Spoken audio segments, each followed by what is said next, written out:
नमस्कार दोस्तों, एजुकेशन 24 में आपका स्वागत है। दोस्तों आज के इस वीडियो में आपको मनोविज्ञान के एक बहुत ही इंपॉर्टेंट क्वेश्चन का हेडिंग बना करके दिखाऊंगा और बताऊंगा कि हेडिंग कैसे बनाया जाता है। तो आप इस वीडियो को पूरा अंत तक जरूर देखिएगा, क्योंकि इस वीडियो से आपको बहुत कुछ सीखने को मिलेगा जो आपके बीए एग्जाम में काम करेगा।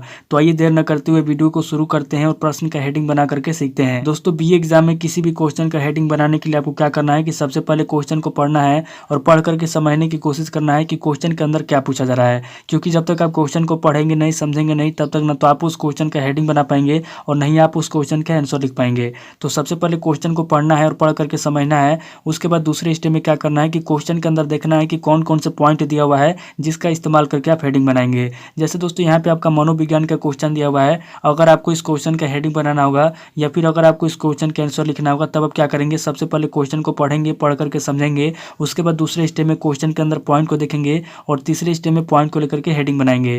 तो आइए दोस्तों बिना किसी देरी के हम लोग शुरू करते हैं और प्रश्न का हेडिंग बना करके देखते हैं। यहाँ पे दोस्तों आपका क्वेश्चन दिया हुआ है कि मनोविज्ञान से आप क्या समझते हैं, विस्तार पूर्वक वर्णन कीजिए। यानी कि क्वेश्चन के अंदर पूछा जा रहा है कि मनोविज्ञान क्या होता है, मनोविज्ञान से आप क्या समझते हैं और मनोविज्ञान का विस्तार पूर्वक वर्णन करने के लिए कहा जा रहा है। तो यहाँ पे दोस्तों हम लोगों ने सबसे पहले क्वेश्चन को पढ़ करके समझ लिया कि क्वेश्चन के अंदर मनोविज्ञान के बारे में पूछा जा रहा है कि मनोविज्ञान क्या होता है, मनोविज्ञान से क्या समझते हैं और मनोविज्ञान का विस्तार पूर्वक वर्णन करने के लिए कहा जा रहा है। अब दोस्तों दूसरे स्टेप में हम लोग क्या करेंगे, दूसरे स्टेप में हम लोग क्वेश्चन के अंदर पॉइंट को देखेंगे। तो यहाँ पे दोस्तों इस क्वेश्चन के अंदर पॉइंट की बात की जाए तो यहाँ पर दोस्तों आपका पहला पॉइंट हो जाएगा मनोविज्ञान, क्योंकि दोस्तों क्वेश्चन के अंदर मनोविज्ञान के बारे में पूछा गया है, इसलिए दोस्तों आपका पहला पॉइंट हो जाएगा मनोविज्ञान और आपके क्वेश्चन का मेन पॉइंट भी हो जाएगा मनोविज्ञान। क्योंकि दोस्तों क्वेश्चन से अगर मनोविज्ञान को निकाल देंगे तो इस क्वेश्चन का कोई मायने नहीं रहेगा, इसलिए दोस्तों आपके क्वेश्चन का पहला पॉइंट हो जाएगा मनोविज्ञान और इस क्वेश्चन का मेन पॉइंट भी हो जाएगा मनोविज्ञान।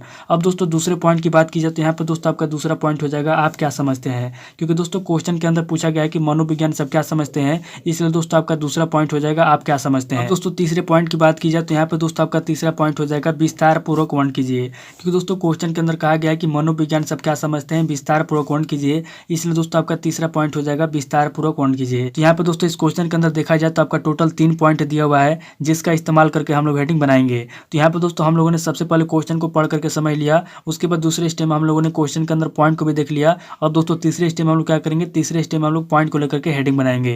तो यहाँ पे दोस्तों इस क्वेश्चन का पहला हेडिंग हम लोग क्या लिखेंगे, तो दोस्तों मैं आपसे हर वीडियो में बताता हूँ कि किसी भी क्वेश्चन का पहला हेडिंग या तो परिचय लिखेंगे, या तो परिभाषा लिखेंगे, या तो प्रस्तावना लिखेंगे, या तो भूमिका लिखेंगे। चूंकि दोस्तों ये मनोविज्ञान का क्वेश्चन है, इसलिए हम लोग क्या करेंगे, सबसे पहले हम लोग इस क्वेश्चन का परिभाषा लिखेंगे। तो यहाँ पर दोस्तों हम लोग क्या करेंगे, यहाँ पर दोस्तों हम लोग पहला पॉइंट देंगे और यहाँ पर दोस्तों पहला पॉइंट देकर हम लोग क्या करेंगे, सबसे पहले हम लोग मनोविज्ञान का परिभाषा लिखेंगे। तो यहाँ पर दोस्तों हमारा पहला हेडिंग हो जाएगा परिभाषा।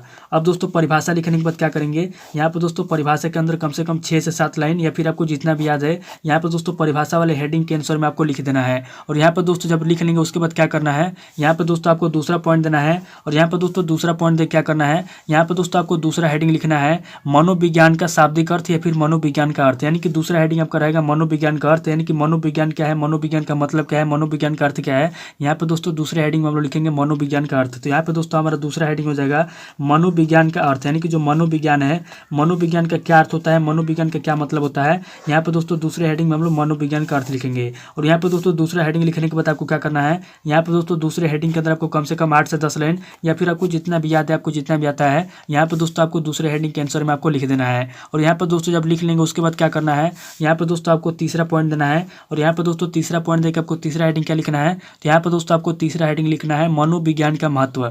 यानी कि जो मनोविज्ञान है, मनोविज्ञान का क्या महत्व है, यहाँ पर दोस्तों आपको तीसरा हेडिंग में लिखना है मनोविज्ञान का महत्व। तो यहाँ पर दोस्तों हमारा तीसरा हेडिंग हो जाएगा मनोविज्ञान का महत्व, यानी कि जो मनोविज्ञान है, मनोविज्ञान का क्या महत्व है। यहाँ पर दोस्तों तीसरे हेडिंग में हम लोग लिखेंगे मनोविज्ञान का महत्व। अब दोस्तों मनोविज्ञान का महत्व लिखने के बाद क्या करना है, यहाँ पर दोस्तों इसके आंसर में आपको कम से कम 8 से 10 लाइन में इसके आंसर लिख देना है। और यहाँ पर दोस्तों जब इसके आंसर लिख लेंगे उसके बाद क्या करना है, यहाँ पर दोस्तों आपको पॉइंट नंबर 1 देना है और यहाँ पर दोस्तों पॉइंट नंबर 1 देखिए आपको मनोविज्ञान का पहला महत्व लिखना है दैनिक जीवन में मनोविज्ञान का महत्व। यानी कि जो मनोविज्ञान है, मनोविज्ञान का हमारे दैनिक जीवन में क्या महत्व है। यहाँ पर दोस्तों हम लोग पहले पॉइंट में इसका पहला महत्व लिखेंगे दैनिक जीवन में मनोविज्ञान का महत्व। यहाँ पर दोस्तों हमारा पहला महत्व हो गया दैनिक जीवन में मनोविज्ञान का महत्व।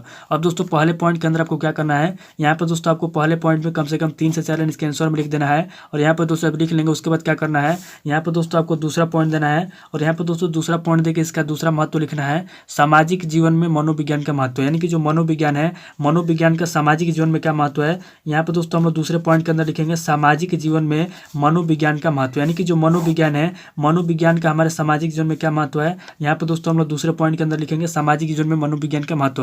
और यहाँ पे दोस्तों दूसरे पॉइंट के अंदर आपको क्या करना है, यहाँ पर भी दोस्तों आपको कम से कम 3 से 4 लाइन या फिर आपको जितना भी याद है यहाँ पर दोस्तों इसके आंसर में आपको लिख देना है। और यहाँ पर दोस्तों आप लिख लेंगे, उसके बाद क्या करना है, यहाँ पर दोस्तों आपको चौथा पॉइंट देना है। और यहाँ पर दोस्तों चौथा पॉइंट देकर आपको चौथा हेडिंग क्या लिखना है, यहाँ पर दोस्तों आपको चौथा हेडिंग लिखना है मनोविज्ञान की विशेषता। यानी कि जो मनोविज्ञान है, मनोविज्ञान की क्या विशेषता है, यहाँ पर दोस्तों आपको चौथा हेडिंग में लिखना है मनोविज्ञान की विशेषता। यानी कि मनोविज्ञान की क्या विशेषता है, यहाँ पर दोस्तों चौथे हेडिंग में आपको मनोविज्ञान की विशेषता लिखना है। और यहाँ पर दोस्तों विशेषता लिखने के बाद क्या करना है, यहाँ पर दोस्तों आपको कम से कम 10 से 12 लाइन या फिर आपको जितना भी याद है यहाँ पर दोस्तों मनोविज्ञान की विशेषता वाले हेडिंग के आंसर में आपको लिख देना है। और यहाँ पर दोस्तों आप लिख लेंगे, उसके बाद क्या करना है, यहाँ पर दोस्तों आपको 5वां पॉइंट देना है। और यहाँ पर दोस्तों 5वां पॉइंट देख क्या करना है, यहाँ पर दोस्तों आपको 5वां हेडिंग लिखना है मनोविज्ञान का कार्यक्षेत्र।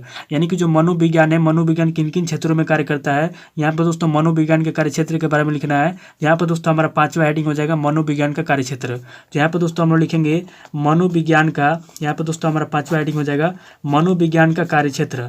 यानी कि जो मनोविज्ञान है किन किन क्षेत्रों में कार्य करता है, यहाँ पर दोस्तों हम लोग मनोविज्ञान का कार्यक्षेत्र लिखेंगे। और यहाँ पर दोस्तों कार्यक्षेत्र लिखने के बाद क्या करना है, यहाँ पर दोस्तों आपको कम से कम 12 से 14 लाइन या फिर आपको जितना भी याद है इसके आंसर में आपको लिख देना है। और यहाँ पर दोस्तों जब लिख लेंगे उसके बाद क्या करना है, यहाँ पर दोस्तों आपको छठा पॉइंट देना है। और यहाँ पर दोस्तों छठा पॉइंट देकर छठा हेडिंग क्या लिखना है, यहाँ पर दोस्तों आपको छठा हेडिंग लिखना है मनोविज्ञान की उपयोगिता। यानी कि मनोविज्ञान की क्या उपयोगिता है, यहाँ पर दोस्तों आपको लिखना है मनोविज्ञान की उपयोगिता। यानी कि मनोविज्ञान की क्या उपयोगिता है, यहाँ पर दोस्तों छठे हेडिंग में हम लिखेंगे मनोविज्ञान की उपयोगिता। यहाँ पर दोस्तों हमारा छठा हेडिंग हो गया मनोविज्ञान की उपयोगिता। अब दोस्तों मनोविज्ञान की उपयोगिता लिखने के बाद क्या करना है, यहाँ पर दोस्तों आपको कम से कम 10 से 12 लाइन या फिर कुछ जितना भी याद है यहाँ पर दोस्तों आपको लिख देना है। और यहाँ पर दोस्तों लिखने के बाद क्या करना है, आगे दोस्तों अगर आपको कोई पॉइंट याद आएगा तो लिखेंगे, नहीं याद आएगा तो क्या करना है, यहाँ पर दोस्तों लास्ट में आपको 7वां पॉइंट देना है। और यहाँ पर दोस्तों 7वां पॉइंट देकर लास्ट में आपको क्या करना है, यहाँ पर दोस्तों आपको निष्कर्ष लिख देना है। यानी कि इस क्वेश्चन का क्या निष्कर्ष निकलता है, लास्ट में हम लोग क्या करेंगे, निष्कर्ष लिख देंगे। और निष्कर्ष के अंदर क्या करना है, यहाँ पे दोस्तों आपको कम से कम 6 से 7 लाइन या फिर आपको जितना भी याद है यहाँ पे दोस्तों निष्कर्ष के हेडिंग वाले आंसर में आपको लिख देना है। तो इस तरीके से आपका जो क्वेश्चन है उसका हेडिंग कंप्लीट हो जाएगा। तो यहाँ पर दोस्तों हमारा जो क्वेश्चन दिया हुआ था कि मनोविज्ञान सब क्या समझते हैं, विस्तार पूर्वक समझाइए। तो यहाँ पर दोस्तों हम लोगों ने सबसे पहले क्वेश्चन को पढ़ करके समझ लिया, उसके बाद दूसरे स्टेप में क्वेश्चन के अंदर पॉइंट को भी देख लिया, और तीसरे स्टेप में हम लोगों ने पॉइंट को लेकर के हेडिंग भी बना लिया।